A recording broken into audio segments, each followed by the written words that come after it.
Welcome to Womb Talk. I'm your host, Elizabeth Vanderholt, a holistic doula and a women's health coach, and the founder of Fruitful Womb Doula Services. This space is for every woman who is walking the path of deeper healing. So, if you're tending to your fertility, maybe you're carrying life or grieving loss, or even stepping into motherhood and the wisdom of menopause, here we honor the full spectrum of womanhood through story, nourishment, and sacred conversation. So, let's settle in, take a deep breath, and begin. Today, we are joined by Alexa Starks, hopefully I'm pronouncing that correctly, who is going Yeah. to help you rewrite the return to work. So, Alexa is an award winning workplace culture innovator, coach for working moms, and the founder of Executive Moms. So, Alexa, the floor is yours. Please tell us a little bit about yourself and who you are. Hi, Elizabeth. Oh, I am honestly so excited to be here. I feel like I could talk about my birth all day, or not my birth, the birth of my children. But yeah, I am the founder of Executive Moms, and I do corporate workshops that train managers and HR on how to actually support working parents and working moms returning from maternity leave and create supportive policies. And I coach working moms on navigating that transition back to work, as well as if they want to pivot from corporate to entrepreneurship and just kind of everything that comes with redefining and realizing your new identity after motherhood. So I do that, and I love working with moms. It's honestly one of my favorite things since becoming a mom. So I have 2 toddlers. My son will be 3 in January, and my daughter is 1.5. Oh, wow. So we have full toddler chaos over here. Oh, wow. I wish you luck. I do preschool and they're all 3 year olds. Now, of course, an Ugh, exception is having 12 3 year olds at one shot, but I yeah. remind myself that when I have kids one day, it won't be that hard because there aren't 12 of them wanting my attention. I If remind you can do myself. 12, if Yeah, you can have 12 every day, then absolutely. 1 or 2 at a time is should be a no-brainer, but Absolutely. of course, when you're sleep deprived and constantly sick, maybe it's a little different. Yeah. You'll have to see. So today you mentioned you were going to tell us your birth stories and that they were both very different. So Mhm. this is a very real and raw platform. So if you're not liking that, you could just flick off. But I really encourage you to stay because I think they're going to be really awesome. So please just start let's start with the 3 year old, almost 3 year old. Like, how did that birth go exactly? Okay, so before I got pregnant and really maybe right at the beginning, I was like, I want a C-section. I'm not pushing a watermelon out of this little vagina. Like none of that. I want a C-section. I thought it was the easy way out. And then I started, then I got pregnant, started doing some more research into birth and what it really is and birth stories. And I was like, oh, that's the harder way out, I think. And I don't want to be cut open and have a much longer recovery process. And so I started doing more research and watching a lot of YouTube videos on birth and came kind of stumbled into natural birth. And I'm very much a I like to challenge myself, and I was very big on marathons, and I started running way before kids. I was, like, really into running, and I was like, "Let me do a 5K." Then, "Ooh, I'm gonna try a 10K. Ooh, I wanna try a half marathon. Ooh, and then let me see if I can do a full marathon." Right? And so I was like, "Oh, natural birth sounds like a real challenge." And so I kinda Okay. talked myself into this, like, I'm gonna train for it. And so I did. I worked out my entire pregnancy. I lifted weights. I did almost everything I did normally, before pregnancy, just lighter weights. And obviously there's some things I couldn't do, while pregnant, especially very pregnant at the end. But I worked out while I was pregnant, even while I was in labor, because I didn't know I was in labor. Oh, wow.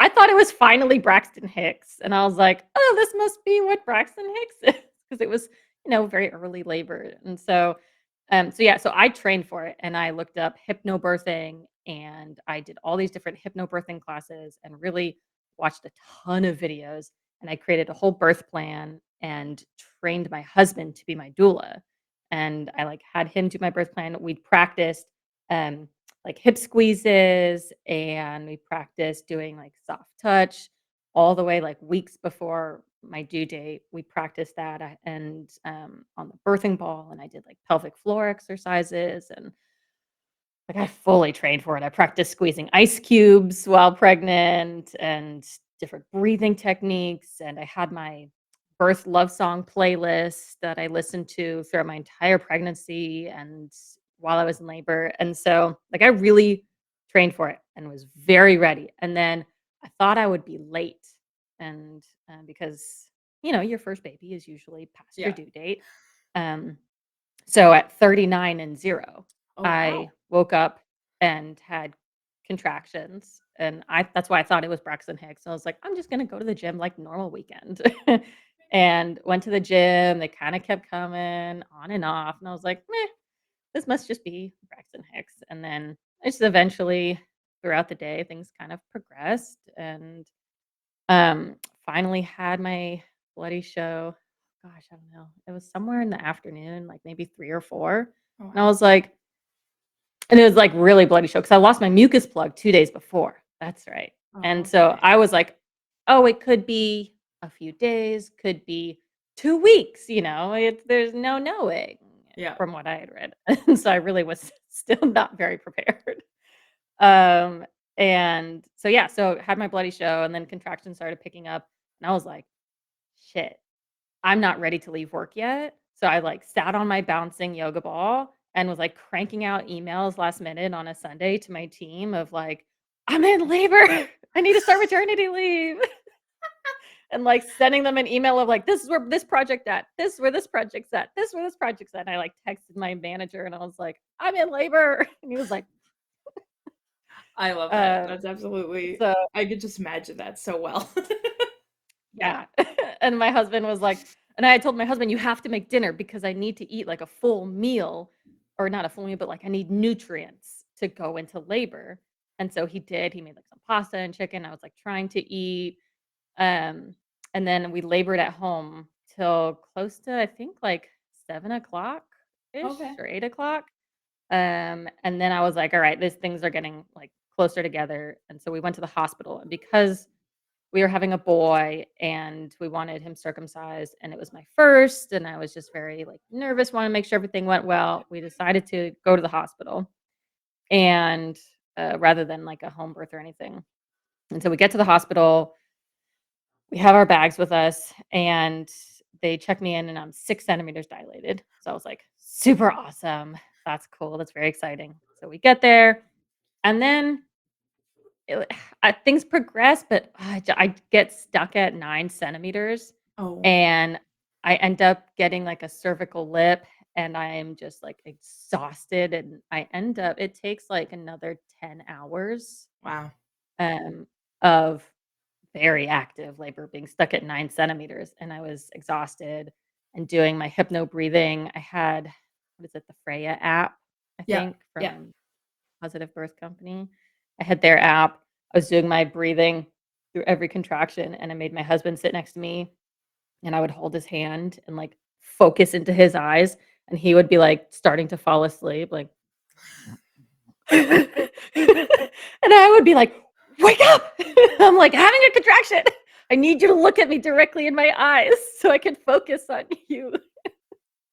And it was brutal, long, exhausting, and I remember at the end being like, "I want an epidural," and the nurse was like, "The anesthesiologist is, like, in surgery, sorry." And my husband was like, "Well, that's not part of your birth plan, Alexa." And I was like, "Good. I told you to say that." And so, um, I ended up pushing and pushing, and it was a lot of pushing, and I was just so tired at the end of it that I Yeah. didn't have the energy to, like, get on all fours or stand up or try a different position. I ended up pushing on my back, which is what I didn't wanna do, and I wanted to be more active and, like, move around, and I was just so tired because I was it was now, like, 6 in the morning, Yeah. and, but I did it. He was all natural. I did not get the epidural. I didn't have any tearing, which was really exciting because when I was pushing him out none of it was, like it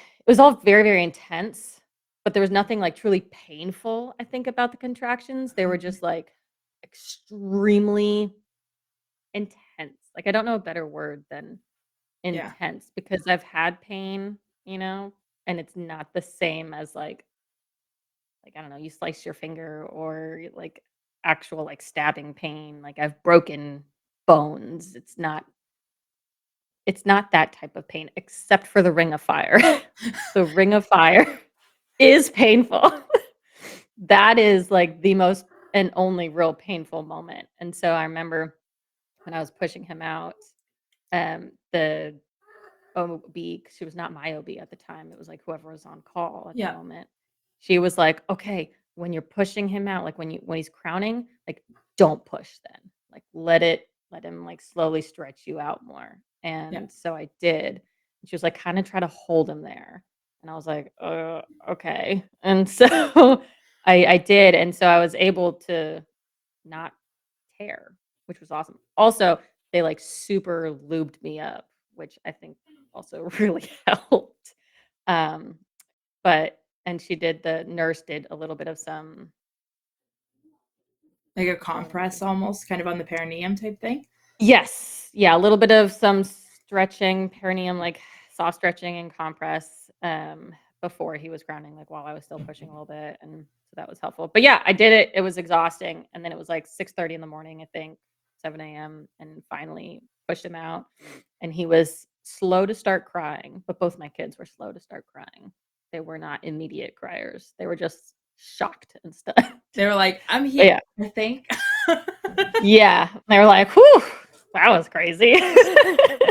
And that's definitely their personalities now. Oh, I love that. I really do. I've had a few people that I've spoken with that if they say they had a C-section or they were really late, I always tell them, I'm like, watch out, because they always say that those are the ones that are kind of late to everything people. Like they're the people that are like really like late to things. And so I Uh-huh. did have a mother actually that I had worked with that had talked to me, and she's like, "You were right. My kid is late to everything. Like he doesn't Oh, like." And I was like, "That's awesome that these little personality traits are even there at mhm. like conception and like before you were even Yeah, born." that's so funny. Ugh, I love it. So how was the first different than the second? Was Yeah, there a very big different. difference in that?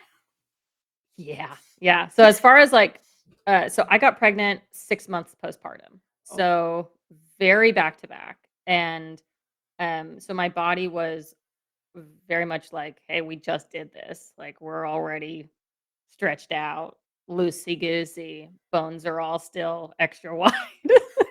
So, it was with my second, immediately things were, like, a little bit more challenging for me. I had really bad SPD pain oh, because the pregnancies were back to back, and so I don't know if that's that common, but it's just the pelvic floor? No, your symphysis. pubic symphysis. Yeah, there we go. Just or something. Basically, your pelvic bones kinda separate a little bit, and so every movement hurt. And so I still worked out throughout my whole pregnancy, but it was much more painful.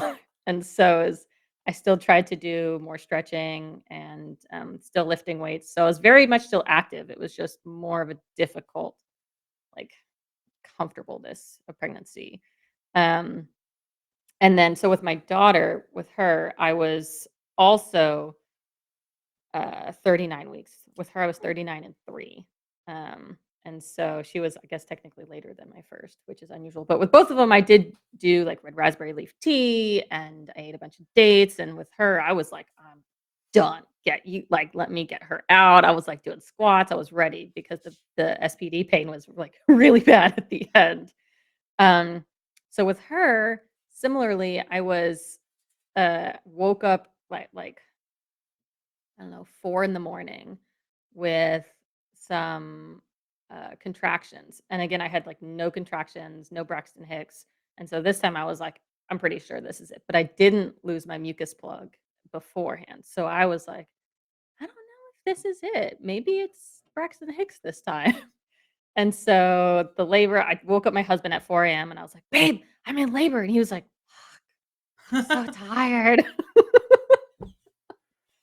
He was like, "Do you wanna get up? Do we need to, like, go see the midwife now?" And I was like, "No, I think we'll just, like, lay here and let it go and just, like, see what happens." He was like, "Then why'd you wake me up?"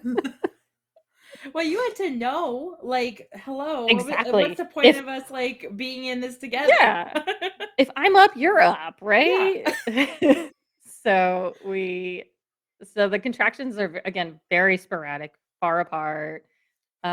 We end up getting my son up. He's now 15 months old, and so we get him up, drop him off at daycare. Contractions are still sporadic. I texted my midwife because this time I saw a midwife instead of the OB, and I Okay. wanted to do a home birth. So this time the plan was for a home birth, a water birth in my bathtub specifically. Okay. And I put up happy lights, little white, I call them happy lights, um, little white, like Christmas lights, white tea lights. I Yeah. strung them up in my bathroom and in my bed. Behind my bed, I put purple and lavender, like fake silk rose petals all around Oh, because my daughter's middle name is Rose. oh, Um, and so I sprinkled those all around and I put birthing affirmations on post-it notes all around the bathroom and in my bedroom because I wanted to be able to either be in my bedroom on my bed just in case I didn't wanna be in the bathtub at the last minute, because I know it's very much like an in the moment, how you feel decision. sort of thing. Yeah, so even though I wanted to be in the bathtub, and we had a really big bathtub, because we had a house in Dallas, and so it had a really big bathtub, and so I practiced being in the tub, towards the end of my pregnancy and, like, seeing how it felt being on my knees and, like, moving around, and, so we definitely practiced that. So, after we dropped my son off at daycare, I texted my midwife, and she was like, "Oh, yeah, do you wanna come in, and I can give you a cervical check, see if you are in labor or if not?" And so I was like, "Yeah, totally." So I went in, we did a cervical check, and she was like, "Oh, you are, you're 4 centimeters dilated, so Nice. she's like, "If you want, I can do, like, a little sweep while we're here," and then I was seeing a chiropractor in the same building, and so I texted her, and I was like, "Do you have 10 minutes to kinda do an adjustment?" Because I saw her throughout the whole pregnancy, and she was like, "Yep, totally, come on by." Um, and so my midwife did a sweep, and then I saw the chiropractor, and she did an adjustment in between the contractions. And, yeah, then we went and got brunch. So the whole day was, like, very chill. Like It was relaxed. very It's like much like whatever.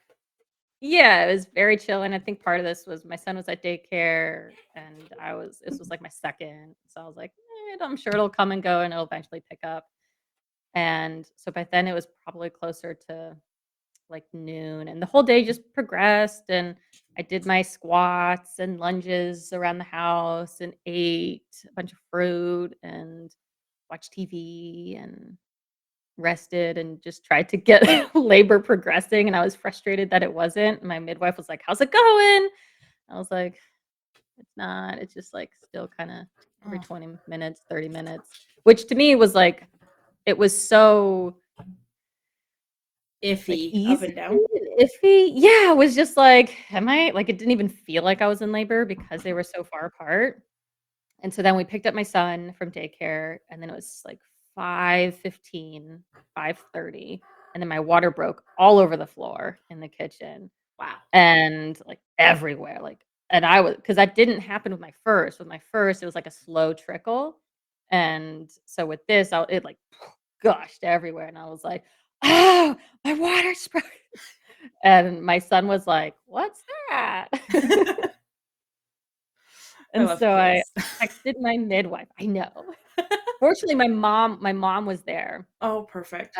because I had told her to come. She lived in California, and so I told her, like, "Hey, be there around 39 weeks, 'cause that'll probably happen around the same time," and so she was. So she took care of my son and got him dinner and did his bedtime routine, and he's, like, obsessed with my mom. So Oh, that worked out because I really wanted Wayne, my husband, with me.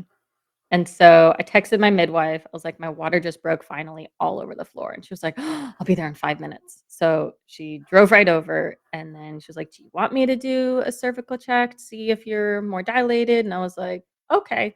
So she did, and she was like, "Oh, you're 6 centimeters." And then within, like, 2 minutes, maybe not even, I had, like, 2 really intense back to back, like, 20 seconds apart contractions, like, wow. really intense, like, I couldn't talk through them, couldn't move through them. It was, like, guttural, like, intense contractions, like, active labor contra and she was, like, "Oh, you should get in the tub, like, now." And so my husband started filling up the tub, and I got in, and, like, within 10 minutes probably, immediately hit transition and was, like, kind of shaking. I got the shakes, trembles. I think it was cool because I really got to be, like, guttural and loud with the contractions with Yeah. this one. Whereas with my first, I was, like, really quiet and breathing and meditating through the contractions. This one, I was like, Hear my roar. I love that. yeah, and I don't know what my son must have been thinking because 'cause I'm sure he heard them, and he was, like, 15 months old. I'm sure he was like, "What's that sound?" Um, but yeah, so transition hit really quickly. I had my husband doing some, like, soft touch massage. I was on all hands and knees in the tub, and 45 minutes later from the time the midwife got there, so at 6:30, I pushed out my baby girl. And Oh, so wow. it was very, very fast, like 5:30 water broke, 6:30 pushed out the baby. And, this was really cool because I felt that fetal ejection reflex, Yeah. and I Yeah. didn't have that with my first. With my first, it was coached pushing. They all were like, "Okay, you gotta," it was like, "Count to 10 and push as hard as you can," and I hated that. And with this one, it was very much like my body just pushed. And the best sensation I can equate to it is like if someone just like punches you in the gut and knocks the air out of you and you're just like, "Huh." I Like love that description. I have not heard that before. I also want to ask the question: have you been punched in the stomach like that? That you could compare it? I mean, I have brothers. I have Oh, siblings. So okay. we've Never mind. done a No, no lot of more like comment needed. wrestling and so it's very much like if the wind gets knocked out of you and you're Yeah. just like, "Ugh." And that was the feeling of, like, my body literally pushed her out. Kind of like, I think I don't know the comedian's name. Isla Schlesinger, something about that. She makes a really good analogy to birth, that your body, like anaconda python pushes it out, like, with no hands, like how an anaconda, like, swallows like a deer, just, like, swallows it down and, like, works its way down your Yeah. body. That's kind of like the fetal ejection reflex. This is the best analogy ever of fetal ejection reflex. I love this so much. This is definitely the clip part. I'm definitely clipping. Oh, good. It's so hard to describe it because it's not like anything else that you can really feel or go through up until Yeah. this moment where your body just pushes and all of a sudden, because I was loud, I was just like roaring and my body was pushing her out and it was amazing and I feel like I only pushed probably like 4 or 5 times, Yeah. and then I felt her and I felt the ring of fire, and it was even in the bathtub, I was like I was like, "It hurts." It's My midwife was like, "But her head's here, like, she's here." So, it was very, I think in the moment, I was very excited because I knew how much quicker this was than my first, and I yeah. was relieved. Um, and so I was very, very happy to have this moment that I dreamt it to be exactly how it was. And then I pushed her out, and my husband picked her up and put her on my chest. She was also not crying at first, and the midwife was a little concerned, but she was literally looking up right at me. And She's so I fine. knew. I'm just quiet. I'm not a yellow Yeah. baby. And then eventually, like, a minute later, she was like, "Alright." But at first she was just looking up at me, kinda blinking of like, "Whew, that was fast." So Um technically, Mhm. then you had early labor almost like that whole day ish, and then it wasn't until 5:30, 4 o'clock, you'd say, that actual Yeah. like this actually hurts now, and is like that is very interesting. Yep. That- And again, I wouldn't equate contractions to, like, the same pain. Like, yeah, the, um the ring of fire is like a literal burning pain. Like that's painful. But contractions are just extremely intense. But early labor contractions are very much like period cramps, like slightly more intense period cramps that get more and more intense. Um, so it's kind of just like, meh, it's just early labor. Meh. And there's, so far apart. It's like every 30 minutes and 15 minutes and 20 minutes. It's like, okay, now that's over. I can go back to watching Parks and Rec. Oh, I love that. Those birth stories are very different. You are correct. They are very absolutely worlds apart of difference. I love it though. Yes. Oh, and then so we stayed in the bathtub for like 5 more minutes, got out, trudged over to my bed, and then because they had laid towels down in my bed, I hopped in bed and then delivered my placenta like 5 minutes later, and it was really nice. Um, and then we ordered sushi delivered to the house, and my husband fed me sushi by hand, and it Love it. was so much better than the hospital experience. That's Queen that's also, treatment. like, huge, like, being able to crawl back into my king size comfortable bed afterwards and not be in a hospital being checked on every 2 hours with beeping, and you're there for, like, 2 days, and the bed's this tiny, not even twin size bed, and your husband's on a couch maybe, and, like, such a better experience being able to do it at home in my bed with sushi. I I absolutely agree. And I've stayed overnight one time with a client, and I was annoyed with those nurses. Like, I didn't even have a baby, but I was like, I know you're trying to do your job. I understand. I've seen you guys do, but like, if you come in here one more time, I was about ready to put a chair underneath the Yeah. door handle and be like, don't anybody come in here. Like, cause I didn't even go through the process of birth. And Yeah. I'm seeing her and I'm like, oh, we got to do this, check and that. And I'm like, this poor child and this mother just needs a time alone. I was getting Yep. mad for her. I am a little short to lap, so I was trying to like check in with myself, like keep your mouth shut, don't overspeak. But I'm like, it's also 3 a.m. and I've been awakened 3 times by people coming in. Mhm. And apparently there Yeah. was one time I even missed because she was like, "Oh, you were sleeping. I just decided to let you sleep." And I'm like, "But how did I not like?" I was getting Yeah. frustrated for them. So no, I completely agree that you deserve the king bed and the sushi being hand Yeah. fed to you. I love that for you.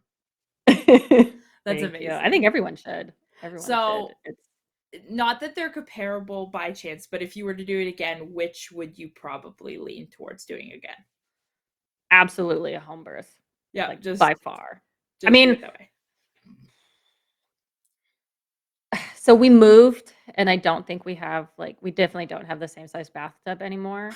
So if I had to do it again, I'd do a birth center where at least, Oh, okay, yeah. 4 hours afterwards I could go home and then sleep in my own bed, and do, like, a water birth at their center. Because that was also the other thing is, like, you have to have everything at the house, right? So we Yeah. bought, like, 40 towels and extra bed sheets, and, we had, like, bed sheets, a water protector, a bed sheet under that, a water protector under that, so that the midwives could just strip them if I did, choose to give birth on my bed instead, and, like, had all the stuff for the bathtub, so it was a lot of setup at the Yeah. house.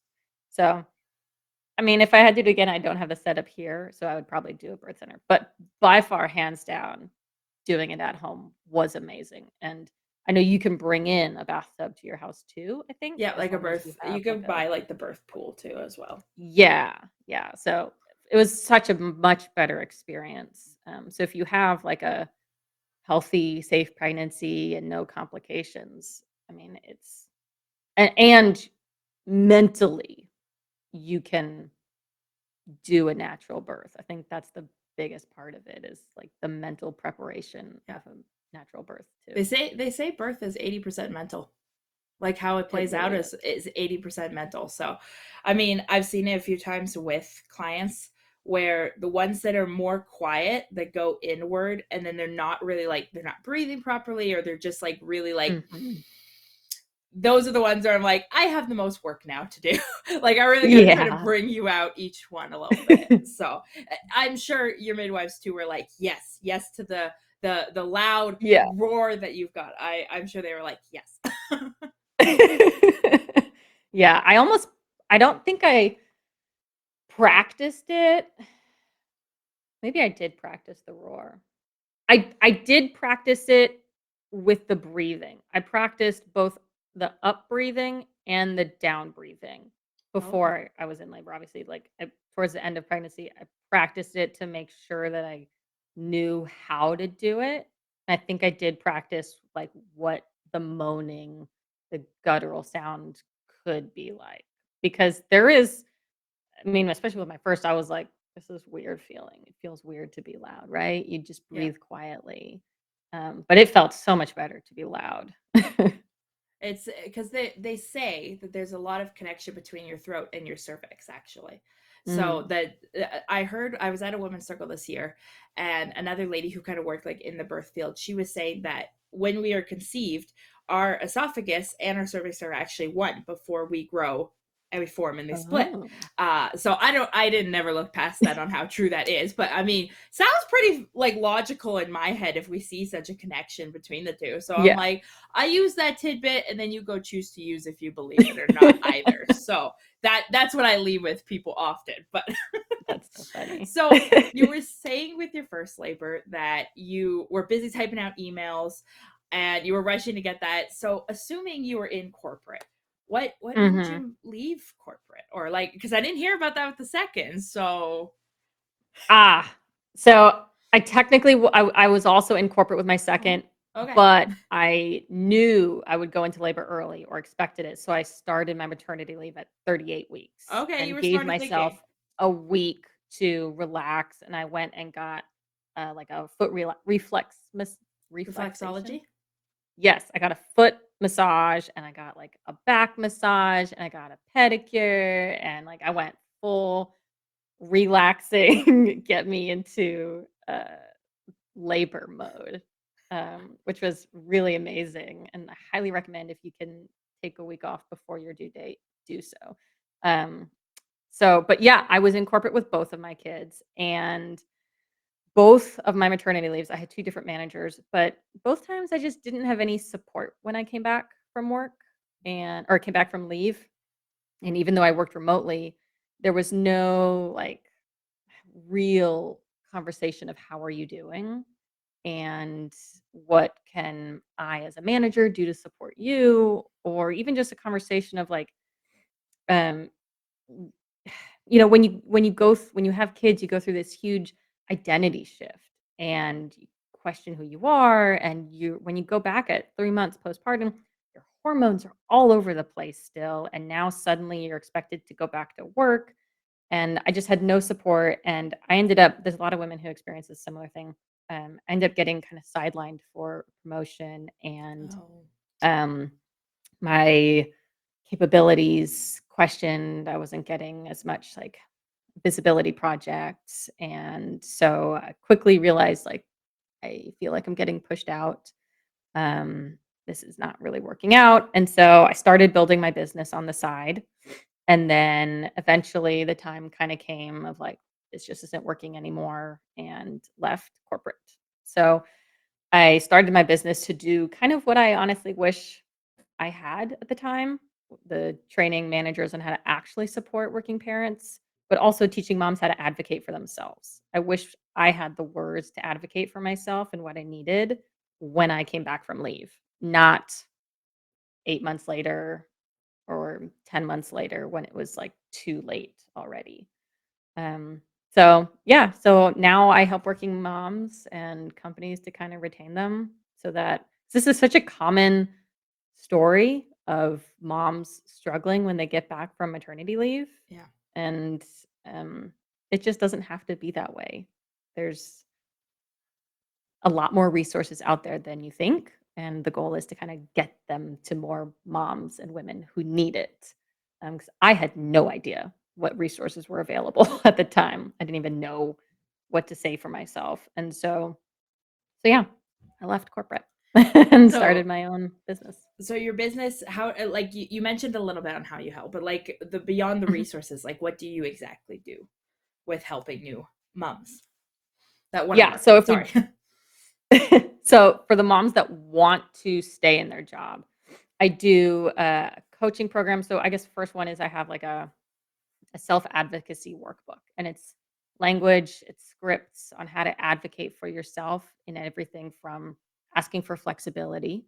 Maybe you want to work remotely or hybrid or drop to part-time work or flexibility over your schedules so that you can pick up your kid early from daycare or asking for flexibility to take them to pediatrician appointments and being offline for a little bit, all the way to how to have conversations about your career. I mean, a lot of moms, when they come back from leave within a year, after a few months, we actually have way more ambition after kids. And that doesn't always connect to managers who just think that this mom doesn't have as much capacity to take on as much anymore, which equally might be true right at the beginning. Like when I came back from leave at 3 months, absolutely, I was still exhausted and couldn't have a conversation about my career then.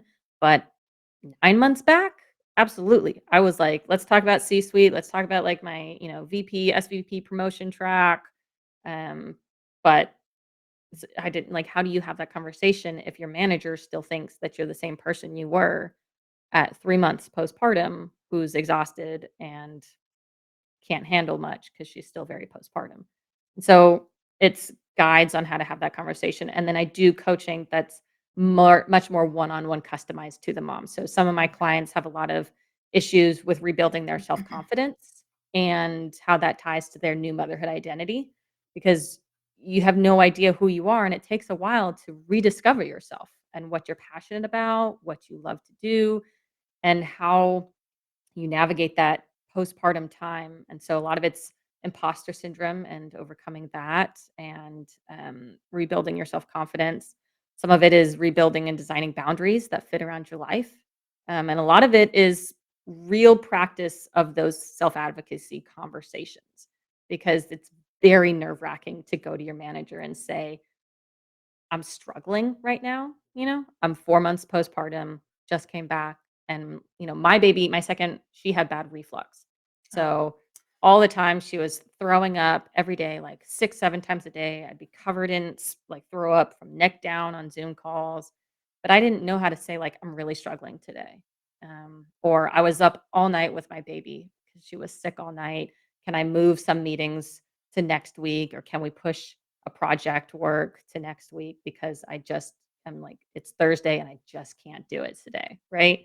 yeah. And so a lot of that, the work with working moms, one on one coaching is practicing those conversations and how you actually do that in a way that positions you still as a leader and doesn't have your boss question your capability today because that doesn't it doesn't reflect on who you are and who you will be in 3 or 6 months from now or a year from now, and that shouldn't derail your career. So that's the program for moms who want to stay in corporate and their job. So, do you find a lot of people hire you after they've already had the baby, or is this something that people should get maybe before they have a baby and know that they want to continue working after their child is born?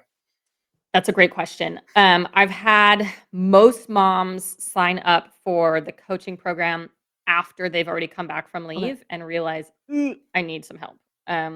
But the self advocacy workbook, I've had a mixture of moms who are still on maternity leave and realize, "Ooh, I'm going to want this," and a mixture of, again, the ones who are just back from maternity leave running into those challenges and come across this, and they're like, "Oh, this is exactly what I need now." A couple weeks back. Okay.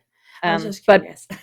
definitely the earlier you can have this, like at least the workbook, the easier time you'll have coming back from leave. And then again, if you want the one-on-one help, that's what I'm here for. And I'm assuming that's virtual, that you help people worldwide online, or Yes, virtual, remote. Yep. okay. So she gave us all the links, so they're gonna be in the description, everyone. So if you're like, yep, this is what I need, this is me, you better hit that button and make sure then you hook up with her, because honestly, us person, she would be a great coach for you. I can already feel the vibe over here Uh, through all the way in Canada. Thank you, thank you. So my final question that I ask, I put people on the spot. I know I didn't prep you Mhm. for it. So what does being a woman mean to you? This is a good one. This is so good. What does being a woman Yeah. mean It to could be me? anything. They're all different. Everybody's got always a different opinion. I just love kind of having something united throughout all the episodes a little bit. I think being a woman, the how I see being a woman has changed throughout my life. Now that I have kids, it's a very different definition than before kids. Um, but I think the through line or the commonality between how I view womanhood is probably by like an unrealized strength and power. Ooh, I like that I think answer. so many women and so many moms have this raw strength and power to them that we don't realize we have. And some people don't ever realize it. Some women realize it later on in life. Some women realize it when they become a mom and they're like, "Oh shit, I am the strongest person in the world." Like I just birthed humans, or I would lift up a car if I had to, right? Or I would go to the end of the world for my children, to whatever extent that meant. Um, and before kids, when I was pushing myself to do more and more, I was testing that limit of how strong I was, right? I was like, okay, I want Yeah. to try running a 10K. I want to try running a half marathon, a marathon. I did triathlons. I did um, more and more to kind of test those boundaries of what my strength is and my power is. And I don't think we do that enough as women, is Yeah. test that and flex our strength and power that we have, um, and especially as moms. And so I think that's my definition of womanhood, is this unrealized raw power and strength that some women do realize and some women don't fully realize the depth of it. Yeah. So yeah. That is a perfect. I love that one. That one's really good. I really like hearing all the different answers a little bit. And it's always interesting how different they are. Like I had one thing like last season was all about like different tips of advice you'd give, and they were Mm, always different. Like even if there were some people that worked in the same field, it was always something uh-huh. different. And so I just kind of have made that a theme now in seasons, is we're gonna have a question that unites them all, and I if I love ever get time to sit down and cut them all into one big giant episode, I would. that. But Would make a good episode. it really would, because it just would be all bits and pieces of advice. But Yeah. honestly, I'm so glad you came on to talk to us, and thank you for sharing your birth stories with Oh, us, because thank they were incredible. And yeah, I thank really you had a so fun much. time. I'm so honored to be here. Thank you, Elizabeth. This was honestly one of the best and probably one of my favorite podcast episodes I've done. I feel like I never really get to talk about my birth story because it feels like a weird thing to talk about sometimes. I'm that person Um, that likes the weird, but that's because I'm in yeah. this field. I'm like, ooh, you want to tell me a birth story? I'll get popcorn. Let's listen. Ugh, Um, yes, I love it. but everybody, make sure you go check Alexa out, and then stay tuned for another episode next Monday.